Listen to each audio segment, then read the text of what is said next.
Have you ever walked into a room and felt invisible? Like your presence didn't matter? Like you were more of a shadow than a soul? You show up every day, at work, in your family, in your relationships, and you give everything you have. You give your energy, your thoughts, your loyalty, your wisdom. And yet, it's like no one notices. No one claps. No one calls. No one affirms. And somewhere between the giving and the waiting, a question creeps into your heart. Do I even matter? You've been strong for everyone else. You've stayed silent so others could speak. You've celebrated others while your own heart cracked from being overlooked. And yet, you keep showing up. You keep smiling. You keep holding the pieces together. But I know, deep down you're tired. Not just physically tired, but soul tired. The kind of tired that comes from being unseen for too long. You've been trying to convince yourself that your time will come, that the right people will notice, that things will change. But the silence is so loud sometimes, isn't it? You wonder if anyone truly sees you. If anyone truly understands the weight you carry behind that brave face. And that's where I want to pause everything and speak directly to your soul. You were seen when no one else was looking. Every quiet effort, every unseen sacrifice, every moment where you pushed past the pain to remain faithful. You were not invisible. You were seen. Not by the crowd, maybe not by your boss, not by your friends, not even by your family sometimes, but by the one who formed you. He never missed a moment. Every tear you wiped in secret. Every night you couldn't sleep because the ache of being forgotten kept you awake. Every time you let someone else take the credit just to keep peace. Every time you chose love over pride. You were seen. You see, the world celebrates noise, but heaven values depth. The applause of men is loud and fleeting, but the approval of heaven? That's quiet, but eternal. You were never working for their recognition. You were being watched by the one who matters most. And his eyes have never left you. You are not invisible. You are not forgotten. You are not lost in the crowd. You are fully seen by the one who knew your worth before anyone else even knew your name. Now hear me. Their silence was never God's verdict. Just because people didn't recognize your value doesn't mean you didn't have any. Just because they overlooked your calling doesn't mean your calling was delayed. Their inability to see you never changed who you are. Their rejection wasn't a reflection of your worth. And it certainly wasn't a reflection of God's heart for you. You were never at the mercy of their opinions. Their silence wasn't the final word.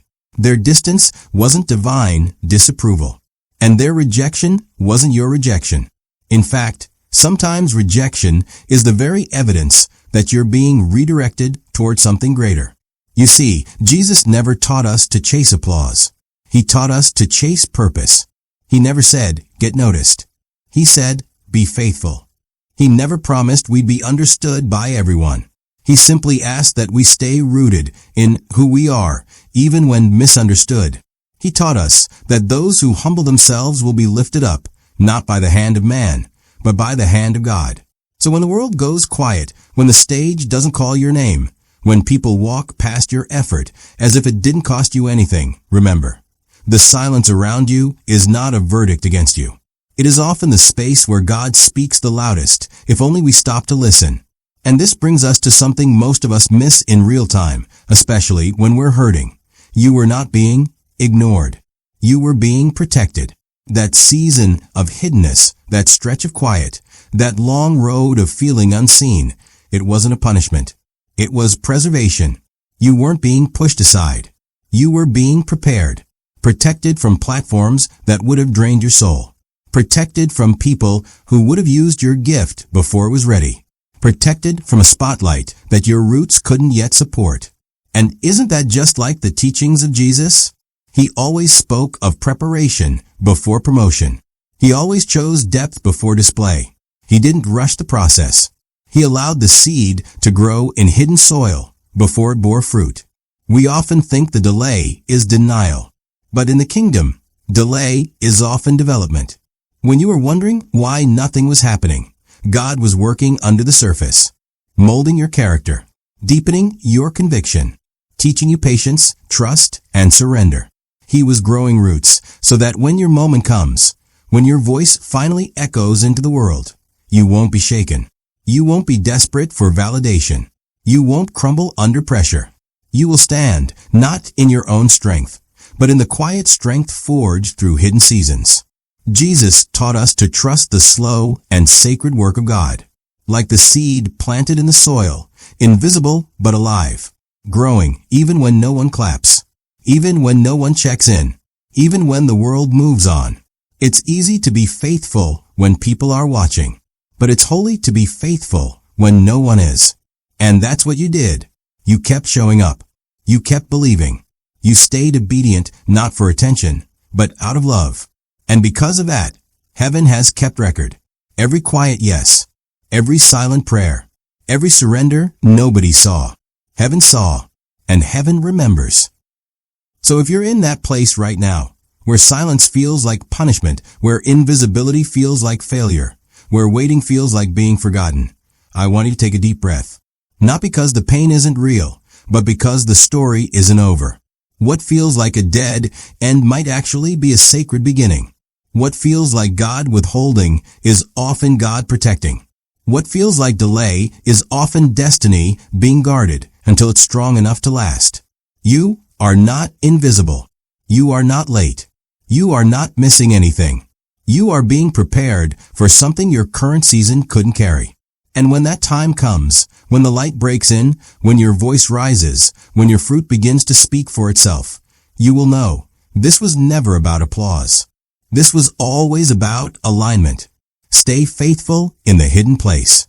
Stay grounded in truth, not noise. Keep loving, even when it hurts. Keep serving, even when it's unseen. Keep trusting, even when it's hard. Because what God has seen in you all along, soon the world will begin to see too. And when that moment comes, it won't be your doing. It will be heaven's unveiling. And until then, walk on. Not to prove yourself, but because you already know who you are. You know what's strange? Sometimes the most dangerous thing in life isn't failure. It's success that comes too soon. Think about it. We often pray for doors to open, for opportunities to arrive, for dreams to take flight. But what if the very things we're asking for could crush us, if they arrived before we were truly ready? There's a reason a tree grows roots before it bears fruit. Because without depth, the weight of the harvest could break the branches. And sometimes God, in His kindness, withholds what we think we're ready for, not to punish us, but to prepare us. And maybe this is the hardest part for our generation to hear. God is more interested in healing you than hiring you. We often want the platform, but He wants to give us peace. We want the crown, but He wants to heal the wounds we hide behind our strength. So if you feel stuck, it might be that God is saying, let me finish the work inside you before I put you in a place where everyone can see you. Because what good is a public victory if you're bleeding in private? Let's be honest, many of us are trying to run with broken legs. We're trying to love with broken hearts. We're trying to lead others while our own soul is fractured. But Jesus doesn't hand out assignments to people who haven't allowed themselves to be restored. He doesn't throw you into the fire to impress people. He walks with you through the fire so that you emerge without the smell of smoke. That's what healing looks like. And now, maybe more than ever, you need to hear this next truth clearly. What God starts, He finishes. He doesn't abandon what He begins. You are not a half-written story. You are not a project that's been left behind. You are not an unfinished painting gathering dust in the corner of Heaven's studio. The artist hasn't stepped away. He's still painting, still chiseling, still breathing life into you. You may not see the progress. You may not feel the growth. But make no mistake, He finishes what He starts.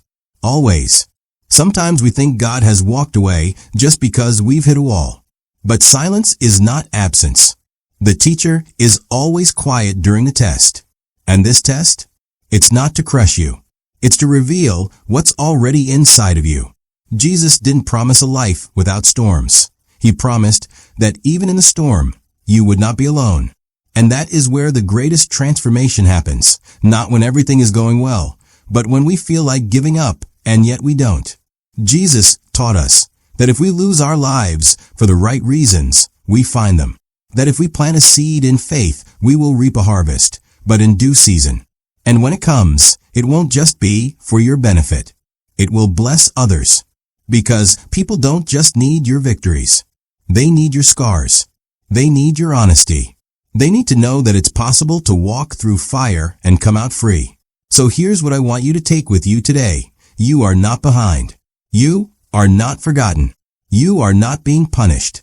You are being deeply loved, even when it doesn't feel like it. Your life is not random. It's being written with intention. Every valley, every silence, every slow moment, it's all part of a bigger, wiser, and more loving story than you can imagine. And the one writing it? He's never lost a battle. He's never broken a promise. And he's not about to start with you. Wait well. Heal deeply. Trust fully. Because what's ahead of you is not just better, it's holy.